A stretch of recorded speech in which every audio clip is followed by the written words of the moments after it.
Apparently it's illegal to feed or disturb wildlife. So when the crocodiles and the alligators eat me, technically means I fed them, which technically means I also get fined $5,000. Hey everybody, and welcome back to The Journey. It's a bad news, good news, bad news sort of video for you. Let's start with the first bad news. We're broke and tired. You probably understand the feeling. You might feel the same way. The good news is we're broke and tired because we've been doing nonstop travel for 6 months and the travel is blissfully over. Oh yeah, the other bad news. I kind of mentioned it earlier. We're broke and tired. We're broke. Yeah, the broke part's kind of got us a little down. Oh yeah, there's one other bit of bad news. Alligators. Seriously, there's going to be alligators in our way. Subscribe for more videos. Yepper, after 6 months, 10 countries, and I don't know how many hundred cities and towns, our international travel is over. We walked from Portugal to Spain on the Camino de Santiago. We slow traveled throughout Europe, both east and west. We even spent the last 2.5 weeks of our adventure on an ocean liner crossing the Atlantic. And we are seriously ready for home. The only problem is getting there. Now, I suppose if you're new here, I should set the stage. Hi, I'm Rick. Nice to meet you. We normally live in a converted school bus called the Huckleberry. It's 30 feet of self-built goodness that's currently stored in Sacramento, California. We're currently stored in Miami, Florida.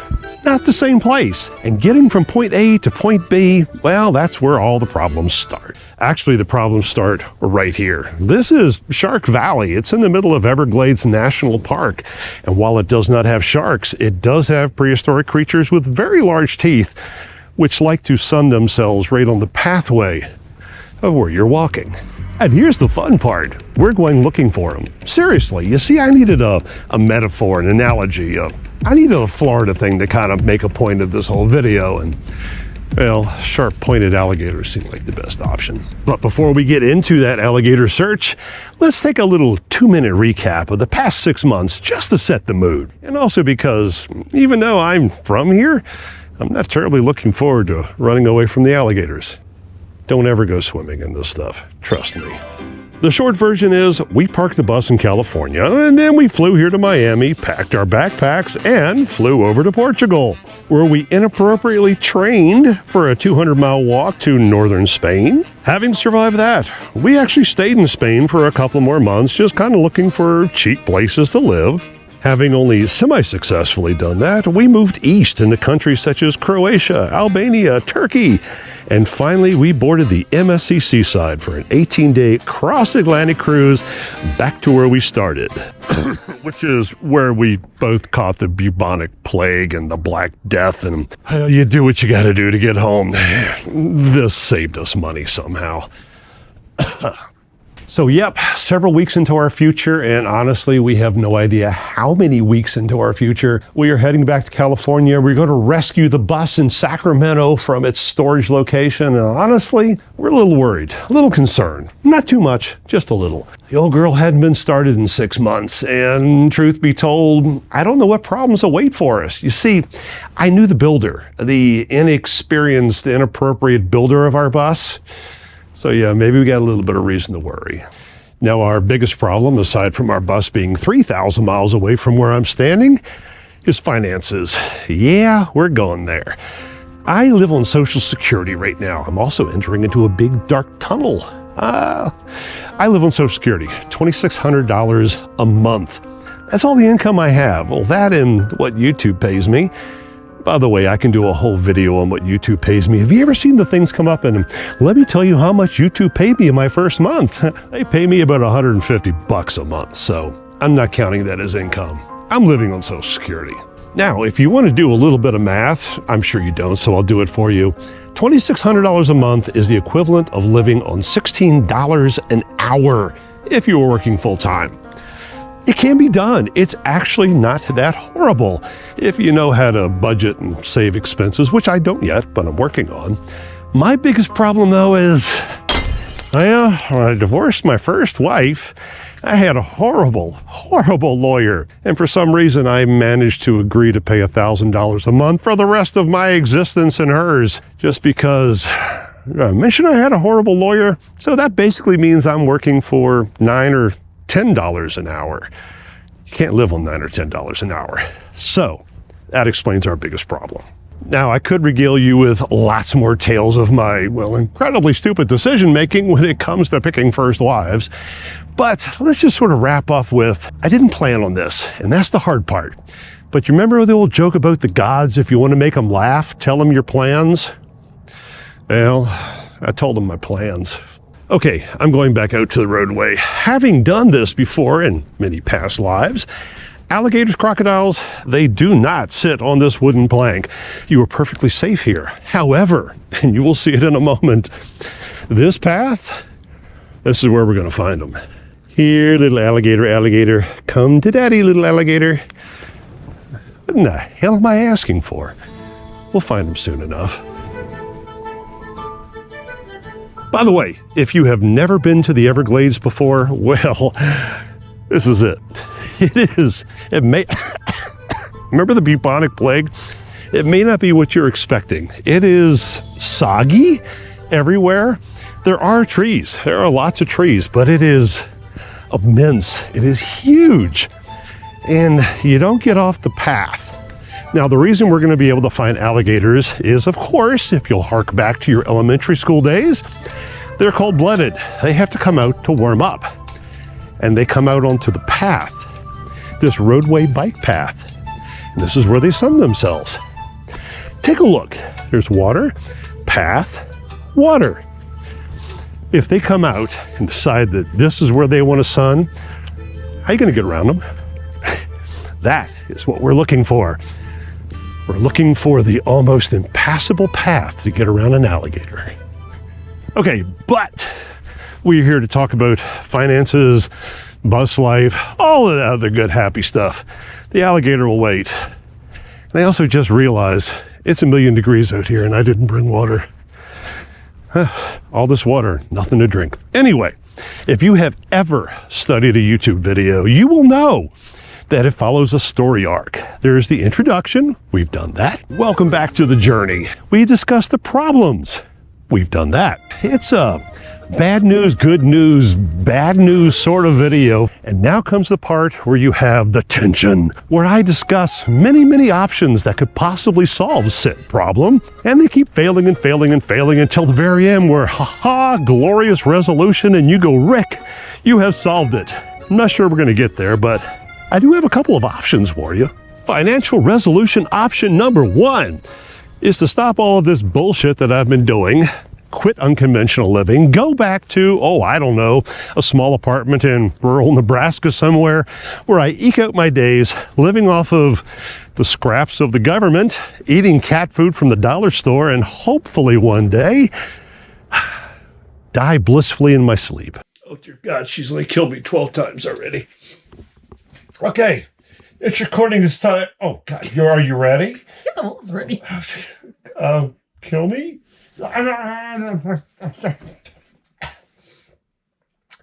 This is what's called method acting, when somebody's just eager to... Financial resolution option number 2, and that's to live elsewhere, to leave the country, to find some other place in the world that's actually affordable to live, where it doesn't cost all that much money to hop on a plane to come home to see family and friends. And that's exactly what we were doing for the past 6 months, trying to find such a place. Oh, that's funny. She just asked me, are there any gators this way? I'm like, no, not yet. She goes, but there's a ton of them over here. I, of course, said, oh, good. She's like, oh, no. I get the feeling we may have some fun here. Okay, where were we? Finances. By the way, the heat out here is pretty brutal. Nikki, I'm sorry. I know I was supposed to bring water. I'm an idiot. What a surprise. Option number 1, pretty much off the table. I ain't living in Nebraska. But no matter what else we do, we're going to need more income. One cannot live on $9 an hour. But I can't go back to a 9-to-5 existence. I cannot go back to working 40, 50, 60 hours a week just to put food on the table and pretend like I have some kind of life afterwards. Nope, we are going to have to figure out how to work, how to have additional income that doesn't involve that. Now, one option is to do something like be an RV park host, or they have these things where out in the middle of nowhere, you can be a gatekeeper, you know, industrial cars and trucks coming by all the time, and, well, somebody's got to check them in and out. Things like house sitting, there's a lot of options which are on the table, which can make a certain amount of money and don't tie us to a 9-to-5 job. I obviously should have taken the bus. No air conditioning, but okay, where was I? The previous 6 months have been a lot about not just exploring other countries, but exploring options. We know we wanted to go back to the bus. We love bus life. I cannot begin to tell you how much we miss our school bus. And there's a lot of work that needs to be done once we get there. It's we've had several years to live in that thing, and we know what needs to be redone to make it a more or less perfect home for now. So we're looking forward to that too, just going back and all these designs that we've had in our head for the past, oh, I don't know, 6 months more, get to go implement them. And also get to figure out how to pay for everything. Figure out how to actually afford this life. What was that, little froggy? You want me to tell them about Patreon? Well, okay. Let me take a quick moment here to tell you that we have Patreon, and there's a companion video going out on this, which, by the way, we just had a little crisis moment back there. I filmed it. If you want to see what it was, head off to Patreon. It's absolutely free, by the way, unless you want to chip in a few bucks and actually maybe help me with my financial trouble. Don't have to. Just saying. Anyway, Patreon. Where was I? I don't know where that girl said the alligators were, but I was hoping they'd be closer. I'm running out of steam. All right, I'm going to give it just up there around the corner. If we don't find alligators, maybe they'll have come out behind us.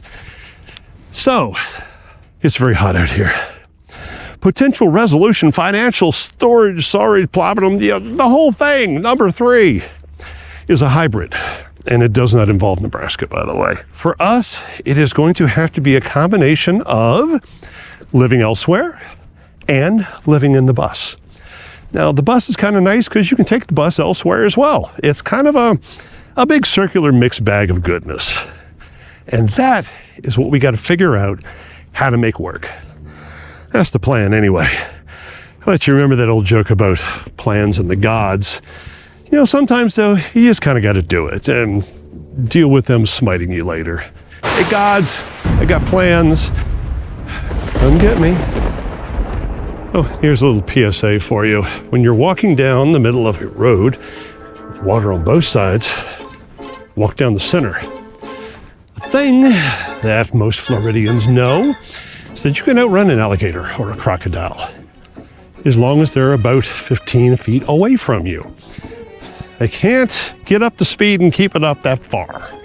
You can get away. But if you're on the edge of this roadway, you're only like 5-6 feet away from the water. And yeah, stay in the middle. Stay in the middle. I just caught sight of him.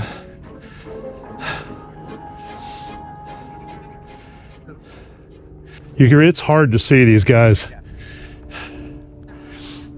Oh, yeah, I see it. There it is. Just right there in front of us. Fish over here on the pond. Normally they hang out on the path and sun themselves, but Where he went in right there, yeah. Oh, All right, check off gator. We found it. oh, he was a tough one to see. I was expecting him out here on the black hard surf asphalt pavement, whatever this is called. They're the same color as the water. I don't even know if you could actually have seen that in the camera. I guess I'll find it when I get back home. They don't move. They are pretty natural born predators. Shit, now I'm gonna keep my eyes peeled even more because he was probably the bait. Now I'm like, oh, hey, there's no more alligators. And, you know, it's the one up there you gotta worry about. Well, I made it back. Even managed to get a dented bottle of overpriced Park Service water. We still have one more problem we have to solve besides my dehydration and stupidity for walking around. Let me turn this down so you can actually hear me. We still have to get to the bus. I mean, it's still 3,000 miles away. We still got to figure out how to pay for everything. But fortunately, do you know what the real resolution, the real answer to all of this is? Season 11. Let me explain. This is season 11. This is the beginning. This is setting up the entire story arc for the season. Rick and Nikki go back to the bus, where they somehow manage to solve all of their financial problems. The bus, while having some issues, magically comes to life, and life is good every day after. And well, that's kind of the hope. Welcome to season 11. Thanks for watching.